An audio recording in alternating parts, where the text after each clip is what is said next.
What's up, everybody? We're back with another pop-up podcast. It's been a minute, about I don't know, almost a year, 2 years. About a year. Yeah, Yeah.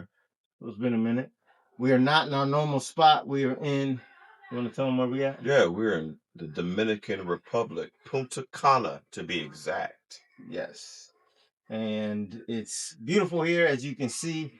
But I think one of the things, just to get right into it, is why would we do this? How do you balance work life and going on trips? And like, is it better to save your money and not go on a trip, or is it better to spend money and go do something, a vacation? Uh, so what's your thought on that? Planning a trip can be a lot. That's why I put together a full itinerary breaking down exactly what we did, the vendors we use, and how much it all costs. If you want that, click the link below and I'll send it to you for free. Hope you have a good vacation. Now, back to the show. Peace. There's quite a few thoughts that I have. One is making your vacation count for you. So if you could figure out how your vacation ties into your business, that makes sense. But also the second one, and this is what I've learned to live by, is that when you're raising kids, you want to spend money on things that make memories, not just things like toys that go away, but making memories are important because memories are lasting. A lot of times when people pass, all you have are the memories. So spending money on memories, I find it to be quite important. Yeah. No, I think that's dope because like that's probably the best answer. And so what's your max for spending on memories? It just depends on what I have. So you budget it. Um, I don't really have a max, but if I have 2,000 in my account, I'm not gonna make a $4,000 memory. Right. So I try to. I don't mind using a credit card, but I try to by the time we get to the trip, I try to have it paid off. So Right. I try to stay somewhere in range. I think the most I've ever spent on a memory was I think 12,000 for a whole week. Oh wow. Yeah, Yeah. that was like a Disney cruise, Disney, Universal, staying a couple days, then cruising. So that's probably the most I ever spent. Yeah.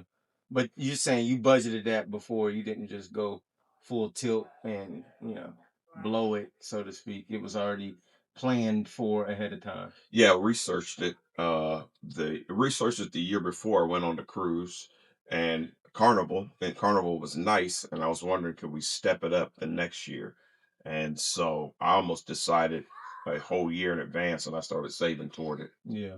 I think this is good because I feel like people spend money anyway, but it's like, what are you spending it on? And that's, I think, the difference that I like that you brought up because you can spend money on things, which that has been the tradition mostly, getting gifts, getting this, getting that. But in reality, when you spend it on memories, and that's exactly what we're doing right here, family trip, family vacation, we're spending on a memory that's going to matter so much more. So it's like, are you paying attention to where your money's going? Because if you are, then you can kind of control it a bit better and not be such a, I don't know, you know, kind of a slave to it. Oh, I got to buy this for Christmas. I got to buy that for a birthday. I got to buy this, where you could kind of reframe and get people to see, all right, we could actually make a memory out of this. What do you think, like, about the reframing? How do you get people around you to change their mindset around, okay, maybe we're not going to get a big gift, but we're going to make a big memory?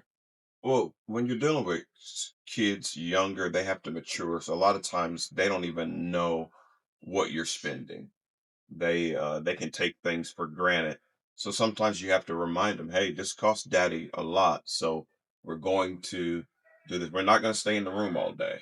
We're Right. going to get out because this costs daddy a lot. They may not understand it then, but later they'll begin to understand. Now, something I did learn specifically on that trip, uh, Carnival was at one level, Disney was at a whole nother level. But I realized at some point I was paying for the name.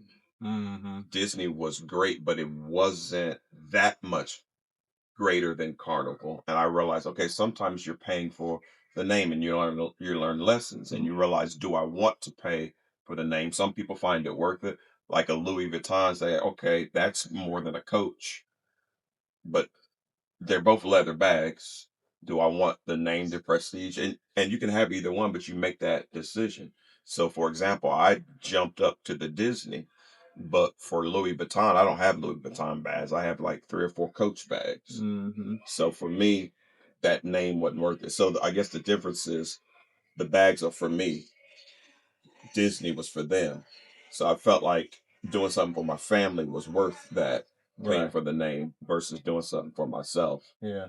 which you learn lessons. And I've also learned as I get older, it's okay to do things for me, Yeah. name wise, but you're learning as you go, and as you mature, your kids are maturing or whatever, you start making those decisions. What are memories worth? XYZ. Right. So, if you hear our family in the background, they're exactly doing just that, Yeah. making memories.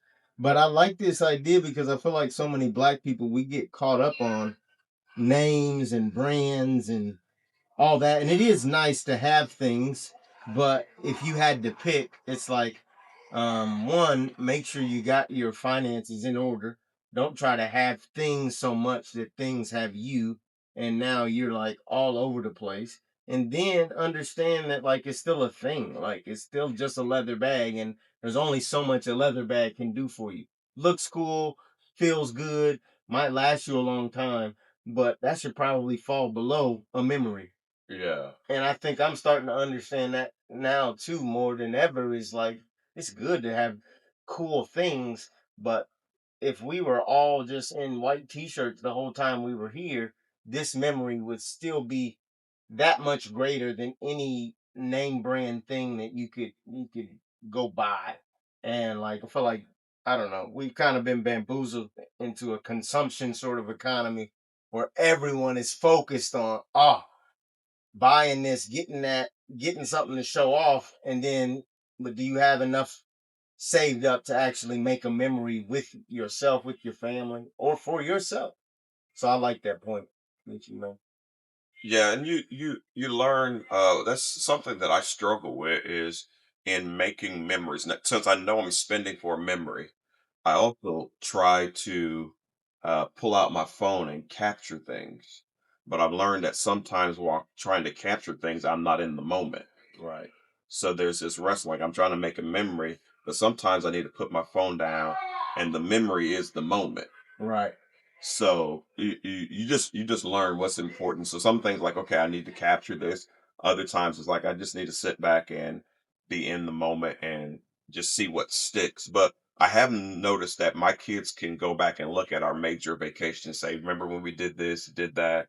They remember all of our family vacations that we started in 2022 Yeah. after dad passed, started doing sibling trips. They can name each one of those off. We're a little older, but still the memory is important, I think. Yeah, I think that's good. I just heard my daughter crying, so my brain just went to that. Ever feel like you don't have enough of what you need and you're not able to really do what you want to do with your money? Well, I want to give you an opportunity to tap in with me. I'm going to give you over 3 days, what I call my Fuel Your Freedom Challenge. I'm going to help you make good decisions with your money so you can enjoy life the way it should be enjoyed. Whether it's golfing, whether it's hanging out by the pool, I want to help you get there by making good decisions. Join the class. It's happening soon. You can find it at the link below. It's totally free. I'm going to give you some good nuggets that'll help you build your firm financial foundation. All right, Feel Your Freedom Challenge happening soon. See you there. Back to the show. But I think she's good. Just checking on the family. But I like the fact that you said that they remember, because I want my daughters to remember like those things, and I wonder, will it matter to them? So the fact that you're saying that your children, now as they've gotten older, like that sort of stuff sticks, it's like, okay, it's reassurance that you're doing the right thing and not just, blowing the money on more stuff. Because it's like, man, kids toy rooms, they just get bigger and bigger between grandparents, uncles, aunts. Yeah. But it's like the memories, those are what really matter. And this is their first time out of the country. So that was a big deal for me because I feel like we are stepping it up a level. We're taking it to another level by exposing them to, Dad, why are they talking in a different language? Because we're not in America. America's not the only place in the world, right? Yeah. Our view of the world is not the only view. And hopefully it expands their mindset some. But like, back to the budgeting, this is one thing I wanted to say is like I'm not I've not always been super Dave Ramsey on the budget, but what I have been is like, okay, 10, 20, 30% of my money is going to investing, is going to their future in like college funds, is in the stock market. It's saved and it's diversified in a way where the other 70% I know that I could spend it because I know I already have 30% of it already invested. So it's a 70%. I'm already living on less. And so when you talk about budgeting, it's like, okay, how do you budget for a trip like this? Well, one good hack is like just live on less every day. Like just don't when that $100 hits your account, it's just not your whole $100. Like only use 70. That other 30, and it's a trick I like to do is I like to split it up between multiple accounts. So that way it's hard to get to. So it's like I'm not gonna be able to just pull that 30 back out when I want to go, you know, I don't know, what can $30 buy you? Go buy you a nice meal at maybe a decent, decent tier restaurant. Yeah. But if you don't have that, you just don't spend it. And so that's one way I kind of budget for things like this.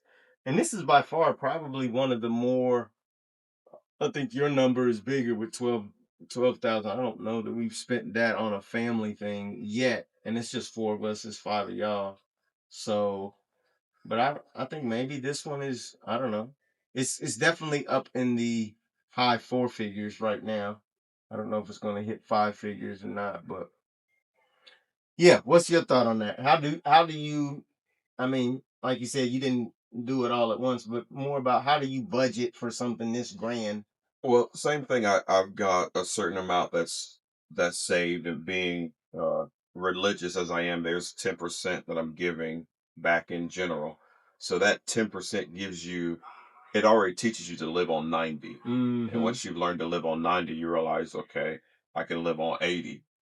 And that other 10% is going somewhere. So one of my latest hacks is just do acorns every day.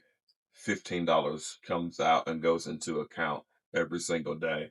And so if I'm buying Starbucks or McDonald's a couple times a week, it doesn't beat the 15 that is going out every single day. So while I'm just sat here, 15 goes there. The goal is to get that higher, Mm-hmm. but a lot of times when I look throughout the year and I'll look for number one, I already have an emergency fund, but that creates another emergency fund. Mm, But then outside of that, it's like, oh, I can pull from that when I want to go somewhere. Like yeah. I'll look at it, well, okay, it's got 2,000 in there. Look at it a few months later, now it's four, it's five. Mm-hmm. So if there is a trip, like, and all the trips don't have to be thousands, we're just talking about, I've made memories with picnics. So it's Mm-hmm. not always the money, but when something comes across like this, and another thing that's important, I'm getting ready to turn 50. So this is kind of like extra celebration. Right. But to be able to grab some money out of there and pay for everything, it's not that hard because it's already there. And I'm one of those set it and forget it. Forget it. I don't see it coming out. Very few times do I realize, oh, that 15's coming out. Unless like if I paid a whole bunch of bills, then I realize, oh man, that 15's coming out. But normally I don't see it, don't feel it. Then when I look, it's accumulated. Mm-hmm. And so and because it's not just set an account, it's invested. So if there's any growth, I'm winning. Right. I like something you said about the 10%. Like God is trying to do something for you when you do something that seemingly is for him. Like it's actually doing something to you to give 10%. You don't know it at the time. At the time, it's like, I don't, this is just for the church or this is just, but really, subliminally, underneath the surface, you're actually learning to live on less by following a biblical principle. Yeah. And I think the point that I've made it before, is like God doesn't need your money. Hmm. So whenever God is asking something from you, he's usually trying to get something to you. There it is. That's how I wanted to say Okay. I it. think some years ago I preached a message called When God Asks Questions. And so whenever God asks questions, it's not because he doesn't know, because he's all knowing. Yeah. So he's asking questions of you to get information to To you. you. Mm. Same thing when he asks you for things of obedience, it's not for him. Mm. He doesn't need it. So Right. it's something he's trying to get to us. And it's a principle. It's not so much just a Christian principle, it's a life principle Yeah. that people throughout life, and people always talk about the church, but if you look at any charitable organization, they all operate through gifts, Mm. even of GoFundMe. Right. So why do people continue to do that? Because the scripture says it's more blessed to give than it is to receive. Right. People enjoy giving, they enjoy meeting needs, but that sets a law in motion where things come back to you. Mm. Some people call it karma, we call it reaping what you sow. Right. It's not so much a gimmick. Some people have made it a gimmick, it's more principle. And so, I think the whole 10% thing has given me principle. Now, what's interesting is I don't operate off the 10% anymore.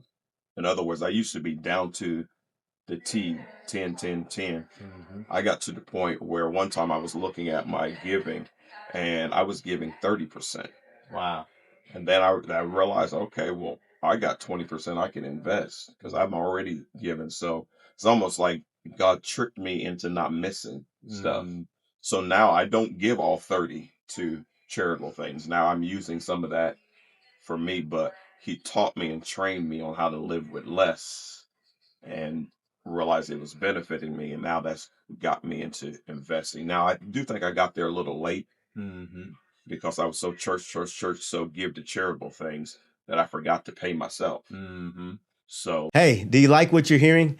If so, let's not stop here. Click the link below and join my email list so I can come and provide you valuable information about your mindset, about the market, about everything you need to build your freedom. Click the link. Let's start today. you know, God's asked, he's not, the 10% is not something he needs. It's just a principle. But the principle should be that you learn how to give something to yourself as well, Yeah. invest in you. Yes. And that's really big because that's one thing we are teaching people is how you can pay yourself first.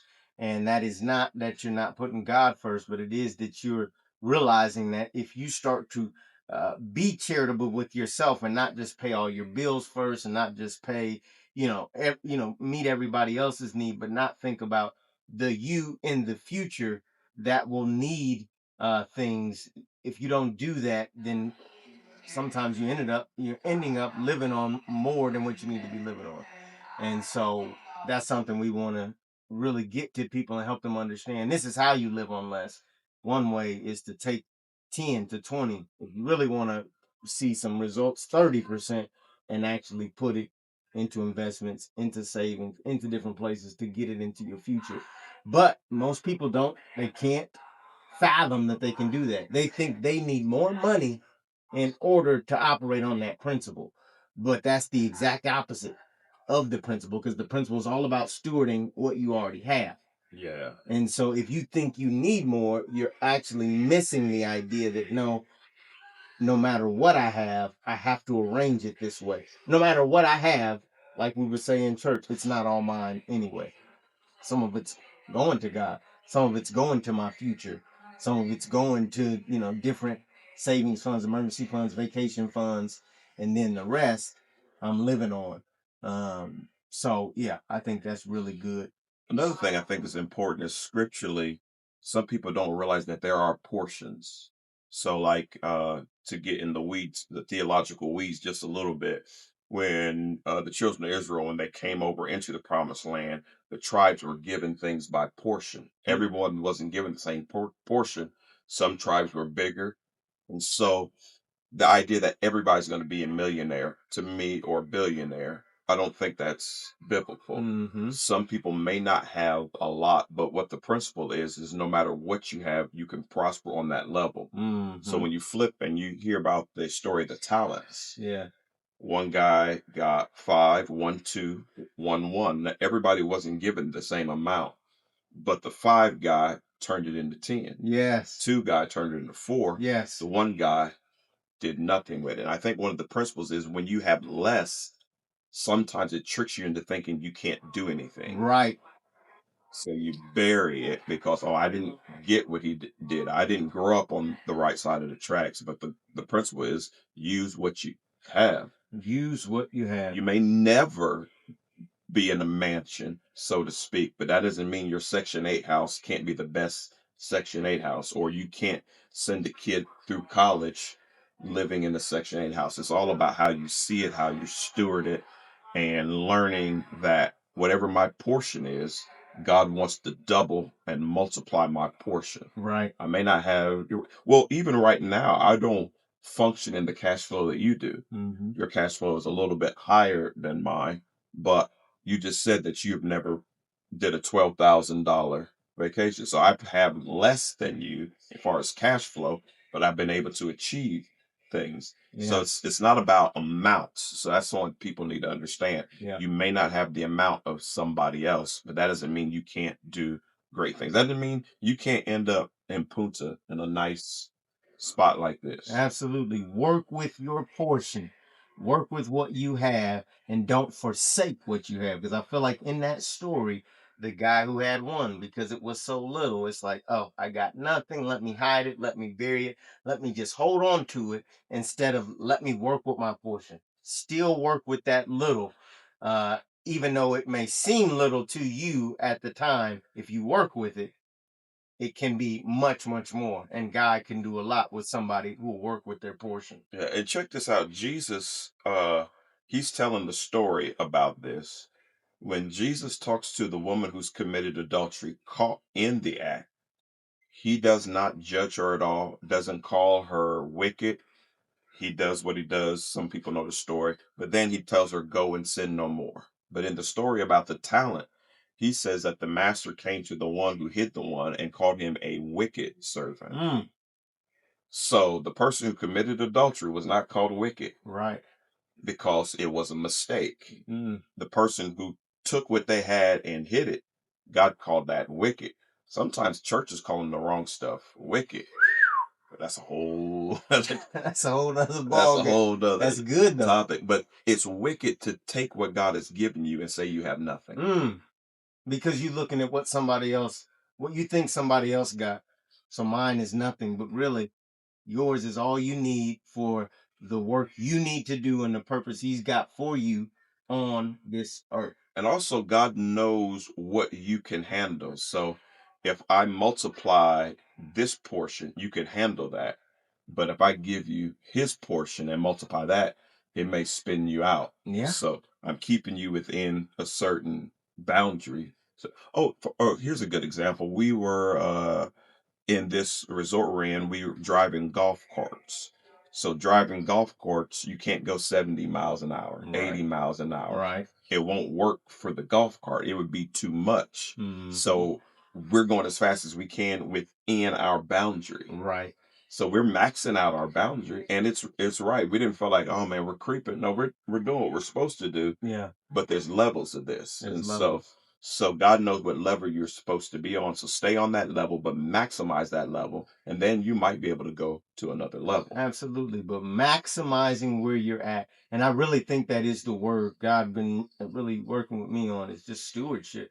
Because more and more and more is not the answer. It really is steward, steward, steward what you have, and that works where you will get more. Now, there's certain things you need to know how to do, but you've got to work with what you have.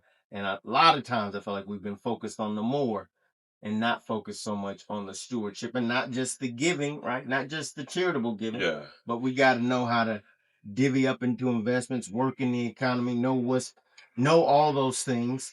And some people say, well, the economy might blow up tomorrow. Well, if it blow up, then hey, it blows up for everybody. But while it's still alive, let's participate in it and let's get and let's divvy up our portion in it so we can get what is available to us, if we start to do some things differently. And I do have to say that leaders, spiritual leaders, we have to take some onus upon ourselves as well.